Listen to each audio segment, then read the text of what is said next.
Welcome to the Bald Brad Show. In today's episode, we have something very interesting here where there is a mass exodus of teachers. As many of you are aware, I'm a teacher myself, so I'm going to be reacting and giving my opinion based on what the studies say, as well as what this opinion piece says from the Daily Wire. As always, if you want to join us here at the Bald Brad Show, heck, support a conservative, make sure to hit that like and subscribe button, share this link with your friends and family all over social media. And folks, if you're not subscribed, what are you doing? Hit that button. Again, this comes from the Daily Wire, and they say, the world's largest teacher survey in 2019 revealed that 65% of educators were showing signs of burnout and 85% revealed their work level was unsustainable. And I'm going to talk about that in one moment. One of the most long-standing polls gauging the public's view of schools and education noted in 2018 that for the first time in the history of the poll, a majority of Americans, 54%, wouldn't want their own children to become teachers. Sadly, these deplorable figures from just a few years ago don't hold a candle to the current deflating numbers. An NEA survey from February revealed a whopping 55% of educators plan to leave the profession earlier than expected. Educational service sector resignations have surged 148%. And I want to zoom in on a couple aspects of what we just read, and we're going to hop back into this article because there's a ton more to add to this. This 65% of educators were showing signs of burnout is a massive, massive number and a huge problem. And 85% revealed their work level was unsustainable. To give you a perspective of what the traditional classroom is supposed to look like, the type of classroom where a lot of your strategies and a lot of philosophy that you looked at in terms of teaching are supposed to be applied to, is a classroom of the size 12 to 15 students. Nowadays, if you work in California, New York, and certain other districts, you're looking at teaching anywhere from 30 to 40 students, which is over double the amount of what is supposed to be in the classroom, meaning your workload has doubled, right? Or at least more than double, because now you got to cater to students, and every student has their own missing gap of knowledge that you need to apply lesson plans for and certain strategies for. So it's obviously unsustainable. It's not healthy because a lot of teachers are taking this workload home because you can't finish it in a traditional work day. Although I know a lot of people have this theory and this idea that teachers are done at 2:30 or 3. Remember, that's when the school day ends. That doesn't mean when your workload ends. You're usually lecturing. I know for myself during the day, I'm a math teacher. Usually I'm literally teaching during the school day. During my conference, I'm either answering emails, phone calls, going to meetings, dealing with admin, all sorts of things where I don't get the grade. I don't get the lesson plan. I don't get to do certain things because I'm handling those other things, those, I guess, administration work during that conference period. Meaning after school, you're left to grade. After school, you're left to help students. After school, you're left to do all sorts of things like lesson plan, figure out certain activities that are going to help students and help them improve in their grade and all sorts of things. So a lot of times teachers are taking that home and they're not working just a traditional 7 to 8 job. A lot of us roll in at 7. Some people roll in at 6:30 and they're working till 5, and even again, taking that work home. So it's unsustainable. Well, also too, 148% surge in resignations is not a good thing. That means you have more people leaving than you have coming in, and that's something they're also seeing in poll numbers as well. When these numbers were released, some voiced skepticism, expressing the view teachers were bluffing. They're blowing steam to the pollsters. A mass exodus of American educators wasn't imminent. And obviously, folks, they are wrong. And it's not just happening in the state of California, it's happening everywhere. Districts all over the country are witnessing a mass exit from classrooms, the likes of which have never been seen. EdSource, an online publication which focuses on issues related to California education, quotes Lindsay Mendoza, the president of the Cutler-Orosi Unified Teachers Association, as saying, I can't speak for others, but even in our worst years prior to COVID, we didn't see the mass exiting that we do now. The Wall Street Journal has documented that former teachers find themselves as hot commodities in the labor market. And this labor market is ideal for the corporate world. So a lot of teachers are being recruited into the corporate world for their skills. And they're getting paid more, folks, drastically more. Kansas is considering letting people with a high school diploma serve as substitute teachers because they just can't find them. And honestly, that's not a big deal to me if you have a high school diploma and you pass certain prerequisites that you need to be a substitute teacher, because a lot of times you are asked questions in English, math, and science as a sub to help students. But for the most part, and this is going to sound bad, you're basically a glorified babysitter. You have somebody in the room to watch the students that's been certified and fingerprinted and all those things. I have a lot of respect for substitute teachers because you also have long-term subs that will actually teach the certain curriculum that was asked of them. But, at the end of the day, again, that's mostly the day-to-day subs are basically just babysitters. And again, I'm not trying to diminish the aspect of a substitute teacher. I have a lot of respect. I did do subbing myself. I just want to make that clear. But here is what most Americans will probably miss because it is colossally unquantifiable. And this is something I think is more of the issue than so much the I would say the workload. I think this is where a lot of it comes from. And a lot of teachers, if you are behind the scenes, would probably agree with this. Teachers are leaving because the kids are different. Some of these changes in our children are just simply strange, but even more of them are deeply disturbing. And wait till we go through a few of these, folks. And I've almost seen every single one of these happen. Okay. And that, I guess, understand that's anecdotal, but the fact that I've seen almost every one of these happen in different school districts, it kind of just builds credence that this is legit. What am I referring to? In my experience, there are more fights on campus. Student behavior is out of control. Vulgarity without and coupled with mind-numbing disrespect towards teachers. 100%. That is so true. It's ridiculous. The amount of things that come out of students' mouths would make your head spin, you guys. And I think a lot of that has to do with what's on social media and is inculcated into these students, where basically students are being parented by social media nowadays more than the parents themselves. I know that's not always the case, but with how much I've seen kids and students and young adults on social media, they're getting a lot more morality from that than they are anywhere else because they don't see their parents as much as they are on social media. TikTok challenges encouraging students to steal or slap a teacher, students standing up and arbitrarily leaving the classroom, students who freely admit that they wear masks in classes where they want to hide and be left alone by the teacher. Sometimes the changes are more subtle yet equally stultifying. Students who don't think they should have to turn in homework. That is not even the beginning of it, okay? There are students that don't think they have to take tests. There's students that think they don't have to study for tests. The stuff you hear is truly mind-blowing. It's not just one, it's not just two. A lot of this is happening. Students who expect extensions without end. Students who think every test should always be an open book test or open note test as well. Rising rates of illiteracy, and worst of all, a mental health crisis that is finally getting the attention of everyone on both sides of the political spectrum. Folks, to give you an idea of how bad things are gotten. Again, I teach mathematics. I've taught geometry in the past. There's kids in high school, like senior level, that don't know what a circle is. You ask them to draw a straight line. And I'm literally not even kidding. You ask them to draw a straight line, they can't do it. They don't know what that is. And this isn't just inner city district. This is multiple districts I've worked in, by the way. They don't know the simplicity of things. They don't know how to add or subtract. They don't know how to multiply. There's a lot of things going on. They don't know how to read. You can't ask them to read aloud because they're not allowed to because they don't know how to read. I mean, it is crazy. And all this stuff, extensions beyond belief, they want to retake tests. They want to be able to see the exact test that they just took, be able to take it home, memorize it, and then retake it later. And a lot of times, the administration just letting it happen. The stuff that I think a lot of people, parents, just regular people don't understand what's going on behind the scenes. If you really knew, if we spent 2 hours talking at length on this episode, or at least an episode, it would make your head spin. I think you have a really different viewpoint of how our education system's handled. And again, I wasn't always a teacher. I was in public accounting before. I just switched to teaching about 4 or 5 years ago. So I'm still somebody that's coming from the outside to the inside, and I'm baffled, and I'm the one that's in it. So it's crazy.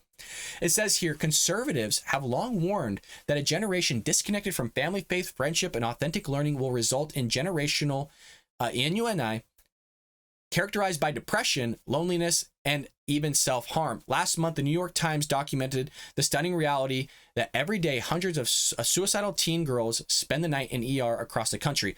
Depression, mental illness has gone through the roof.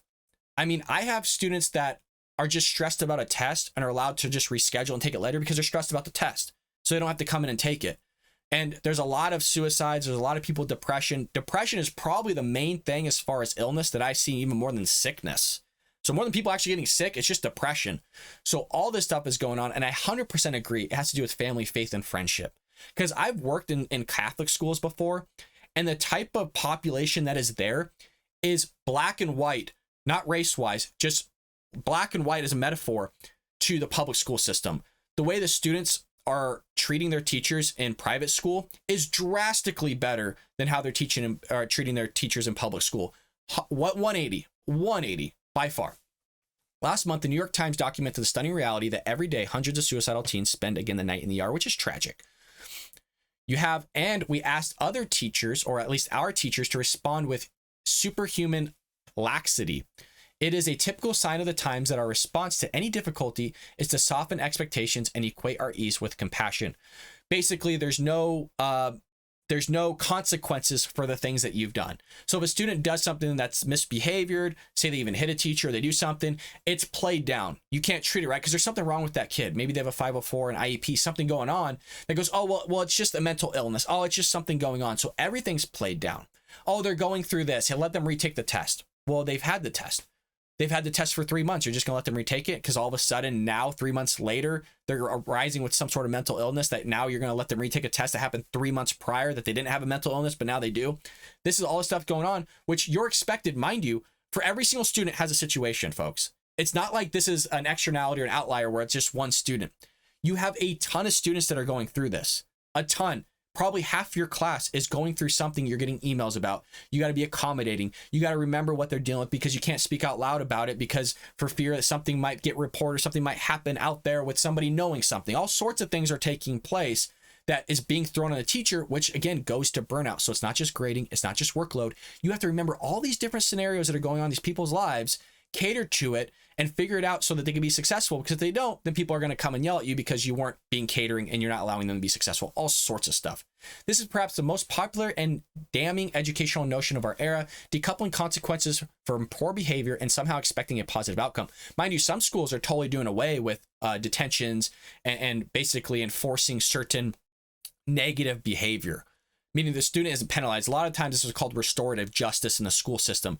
If your school system has restorative justice, and I've been trained on this in my master's, run, okay? I've seen schools destroyed by restorative justice. I'm not a believer of it. I'm a believer in justice restored, meaning you get disciplined, you get in trouble for the things you did. We can figure it out the restorative part later. Right now, justice needs to be served and you need to be in trouble. But again, some students, or excuse me, some school districts are completely doing away with this. And to go back on the whole homework thing, if students don't need to turn in their homework, that is a real thing. Even though you have literally in your syllabus to turn in homework, there's no late work, all sorts of things. Because students believe this and because students aren't turning in their work, which is hurting their grade, some school districts have adopted of getting rid of homework altogether. Not kidding. This is a real thing. Mind you, for mathematics, that's not going to help you. Mathematics is basically correlated to sports, and I'll explain why here. And a lot of people go, what the hell? Where the hell are you going with this, Brad? Mathematics is something that I show you. It's called procedural fluency. I basically take factual and conceptual knowledge, and I attach that to practice, meaning actually how to problem solve. You have to take all three of those and combine them together to make understanding and actually perform that.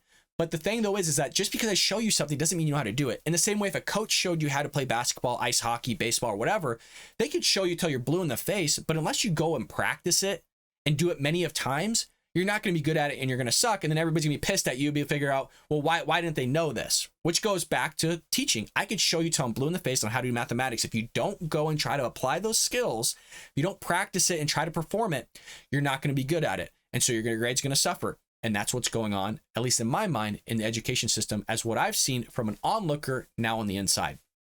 It says here that that's coupling the clean and well-lit prison of one idea. Laxity is our one idea and it has become a contagion. 100% agree.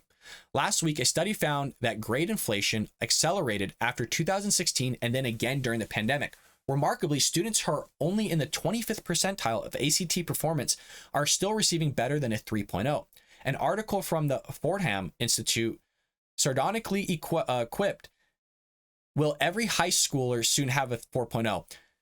Maybe, because grades almost don't mean anything anymore because of everything, again, that I just said, where they're allowed to retake tests, they're allowed to retake quizzes, they're allowed to turn in their homework late, they could do anything they want. And so grades are 100% inflated. Your 3.0 is basically a C nowadays. So a 4.0 is basically a 3.0. A 3.0 is basically a 2.0. Grades are inflated, folks. I know that we go, oh, great, they got a 4.0. And some students do deserve it. But as somebody that, again, is on the inside, I'm sorry, it's just not the case. It's nothing like when we grew up, folks, at all. If you didn't turn in your homework when you grew up, you didn't get any credit. Not the case nowadays. You either get half credit, you get full credit. Hell, turn it in whenever you want. As long as it's in, you're good. As long as you wrote something on the paper, a lot of times you get credit. So you can get like 4 out of 20 questions right on a homework assignment, still get full points. A lot of times it's just you doing the work and you're good. Any student who is enrolled in 11th or 12th grade during the 2021 school year and who is not on track to graduate in 4 years is exempt from local district graduation requirements that are beyond the state minimum graduation credits. A lot has been written about learning loss. Yes, the students missed out on a year and a half of real lessons, which deprives them of curricular content and cerebral skills sets they otherwise would have acquired. And technically not true. The cerebral skills depends on the student themselves. Some people have it, some people don't. And it doesn't mean that even if you were in a traditional classroom that you would have acquired those skills either. So this is probably one of the few things of the article that I don't agree with as far as the brain development and where you would be at in certain skill set just because you had a pandemic. So that part I don't agree with, but I digress. We'll go on. But the real story of our time will be the erosion of learning capacity itself. Students have forgotten how to learn. And adults, instead of reminding them through traditional pedagogy, timeless learning principles and nourishing expectations, have decided it is too much to ask. So I don't believe this in regards of the classroom setting, because pedagogy and the way instruction has adapted is, again, to cater to larger classroom sizes that can help students on a mass scale rather than the traditional 12 to 15. Parents should be, and again, I know parents don't want to hear this, parents should be helping their students learn and teaching them how to learn. Yes, we do implement that in the classroom, but you're expecting the student themselves to actually take the notes on that and then take that, what the teacher's saying, and actually implement it by practicing it themselves at home. They're not even studying the traditional concepts that are taught in class, let alone extra concepts of how to actually learn in the classroom, doing that stuff at home.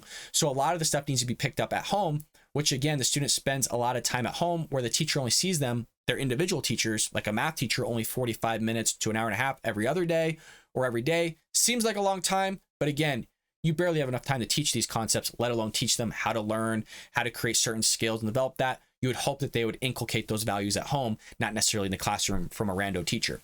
You can't learn how you are staring at a phone during class, listening to God knows what with your earbuds cemented in your ears. Thank you, God, that somebody actually acknowledges this. It is so crazy. It is so crazy how many cell phones you have to say put away every 3 minutes. You take somebody's phone away, you place it 4 feet away from them, they start shaking and getting anxiety, separation anxiety. Some of them start hyperventilating because they don't have their phone with them. This is such a massive issue, and I think there needs to be more studies done on this, on students, cell phone usage, headphones, all this stuff. Massive, massive issues, I think, going on mentally with students, and almost an addiction.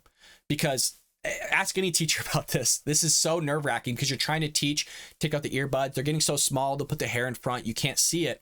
And you're trying to teach them. You're trying your darndest, you guys. Trust me. You're beating your head against the wall to try your best to teach them. They don't want to be taught. They would rather watch TikTok. They would rather watch YouTube. They would rather listen to music. I know nobody wants to believe this. I know parents don't want to believe this. A lot of people think that there's just angels in the classroom. A lot of students aren't like, even the good students aren't like this. They want to listen to music. They want to have their earbuds in. Again, even the good students. So massive issue going on with cell phone usage as well as earbuds in the classroom, 100%. A teacher standing in front of a room teaching the curriculum of the class might not be chick instruction or an avant-garde pedagogy, but it undoubtedly more substantive than nonstop group work or working off a tablet all day. In this book, Setting the Bar, educator Shane Trotter frames the issue perfectly. Quote, "A guiding dogma of the modern development paradigm is that any standard of personal conduct is insensitive to those who do not achieve it. Of course, much of the past few years has been out of control. Teachers and students have been subjected to conspiracious whims, of which the Romans called fortuna and Greeks labeled tyche. But going forward, we must accept that there are no easy answers, no trendy panekas, and certainly no technological hacks for the changes imperiling our educational future. The sooner we expect, the sooner we get serious." And forgive me for the mispronunciation. It is tough to try to read this from a distance. I'm actually really far from my screen. But folks, there's a lot to be said here through these books and through these studies, because I don't think a lot of people realize what's actually taking place inside the classroom. And I think it needs to be brought out in the public with more articles like this. And the sad thing is, most of this article that we read is actually behind the paywall for the Daily Wire. So please make sure you go over there and subscribe to them, because we are performing this again, maybe by means that we shouldn't be necessarily, but I do think it's important. And I wish that they would have put this not behind the paywall, and they would have put this just as an opinionated article on their website, because I think it's that important, where our education system's falling apart. And it's not the teacher's fault necessarily. And I understand, I'm fully aware that there are bad teachers out there, fully cognizant. I don't believe in tenure and all those things. I think you have to work very hard to keep your position, to keep your job, just like you would at any corporation, any corporate job. But at the same time, most of it, I would say, and this is just my opinion, and you know, I could be wrong, but I don't think I am, based on 5, 6+ districts that I've worked at. A lot of it has to come down to the students. And I'm saying this from a teacher's perspective and a mathematics teacher perspective as well. Based on the analogy I gave you, I could do everything in my power as a teacher, literally use every single study. Mind you, my master's is literally in teaching, not just saying I know everything, but I've been taught how to use certain strategies that have been passed down for thousands of years, utilize new strategies. I can use every strategy in the book. I can do everything in my power, everything. And then students will still fail because they don't go home and practice it. They don't take notes. They'd rather be on TikTok. They'd have their phone out. They'd rather text their friends. They'd rather be on Snapchat. They'd rather be on Instagram. They'd rather be on Pandora or some sort of app, listening to music rather than learning, rather than paying attention. And because their parents aren't there to yell at them, because their parents aren't there to discipline them, because the school's not going to do it anymore, the teachers could barely do it themselves because some schools, again, have done away with discipline in general. Nothing really happens to them. They go to 30-minute detention. If that doesn't happen, they pick up trash during lunch, which they don't care. It takes like 10 minutes. They would rather do all these things than actually learn concepts, which you have people going, look, if I'm devoting my career to teach you something and I really care and you don't want to be taught, why would I want to spend my life in this career now at this point? It wasn't like when we grew up. School system, you guys, get it out of your mind that it was like when we went to school 15 years ago, 20 years, 30 plus years ago, even 10 years ago. It is not the same environment. And I think a lot of parents have to get that out of their mind, that school seems to be the same way it was when we all went to school. It is not. Completely different environment. I can't even explain to you how different it is. I guess the best analogy, and this is how I tell my close friends, it is high school is the new middle school. Middle school is the new elementary school. Elementary school is the new pre-K. If you were to walk in the classroom, maybe a traditional high school classroom, it would look like a middle school classroom with certain drawings on the wall that you would see back in a middle school classroom and things like that. Change 100%. How do you change it? Honestly, there needs to be more enforcement in the classroom.